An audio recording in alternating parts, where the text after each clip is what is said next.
Hi everyone, channel subscribe करें, notification bell दबाइए ताकि कोई भी अपडेट आपसे स्किप ना हो पाए।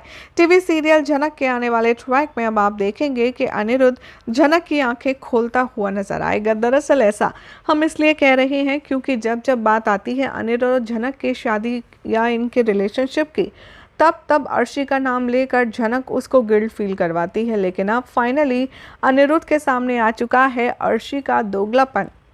फाइनली सिद्धार्थ के साथ वो पकड़ने वाला है अर्शी को रंगे हाथ। कहानी में आप देखेंगे आएगा जबरदस्त ट्विस्ट, क्योंकि यहाँ पर झनक भेजेगी अनिरुद्ध को अर्शी से बात करने के लिए हॉस्पिटल और उससे माफ़ी मांगने के लिए। लेकिन जब अनिरुद्ध हॉस्पिटल पहुँचेगा तो उसके होश उड़ जाएंगे अर्शी की बात सुनकर, जहाँ पर अर्शी सिद्धार्थ से अपना लव कन्फेशन कर रही होगी और उसका हाथ पकड़कर वो उससे कहती आएगी नज़र कि अगर मैं आपसे कहूँ कि मैं आपसे बहुत प्यार करती हूँ तो क्या आप इस बात को मानेंगे। तभी सिद्धार्थ कहता है कि अर्शी, मैं भी तुम्हें बहुत पसंद करता हूँ। अगर तुम अनिरुद्ध को डिवोर्स देकर मुझसे शादी करना चाहो तो उस बात के लिए भी मैं राज़ी हूँ।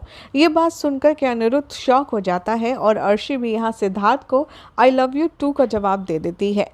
यहाँ पर अर्शी की बातें सुनकर के काफ़ी ज़्यादा गुस्से में आने वाला है अनिरुद्ध घर, और वो झनक से कहता आएगा नज़र कि तुम बड़ा कह रही थी ना कि मैं जाऊँ अर्शी से बात करूँ, उसे समझाऊँ, लेकिन जो होता है अच्छे के लिए होता है।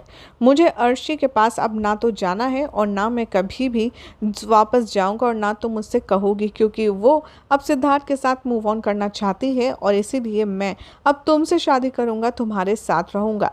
इतना ही नहीं, अर्शी जैसे ही हॉस्पिटल से डिस्चार्ज होकर घर आएगी वो झनक को लेकर के अनी पर चीखेगी, चिल्लाएगी और उल्टे सीधे इल्ज़ाम लगाएगी, जिस पर अनिरुद्ध उसकी असलियत का तमाचा मारता हुआ नजर आने वाला है। अनिरुद्ध कहेगा कि मैं बहुत अच्छे से जानता हूँ कि तुम जो सिद्धार्थ के साथ में आई लव यू कह रही थी, तुम उसका हाथ पकड़ रही थी, उसे हक कर रही थी, तुम शायद भूल रही हो कि तुम अभी भी मेरे साथ शादी में हो, तुम भी शादीशुदा होकर के मुझे चीट कर रही हो, ब्लफ कर रही हो।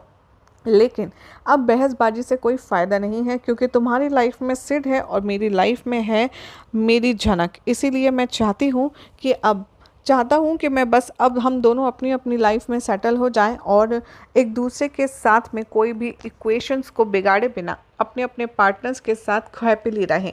झनक का नाम सुनकर यहाँ पर अर्शी एक बार फिर से चिढ़ जाती है। अब देखना होगा काफ़ी खास कि आखिर अनिरुद्ध को इतनी आसानी से झनक का होने देगी या नहीं। अर्शी, क्या लगता है कमेंट कीजिए, चैनल को सब्सक्राइब करें, नोटिफिकेशन बेल दबाना ना भूलें।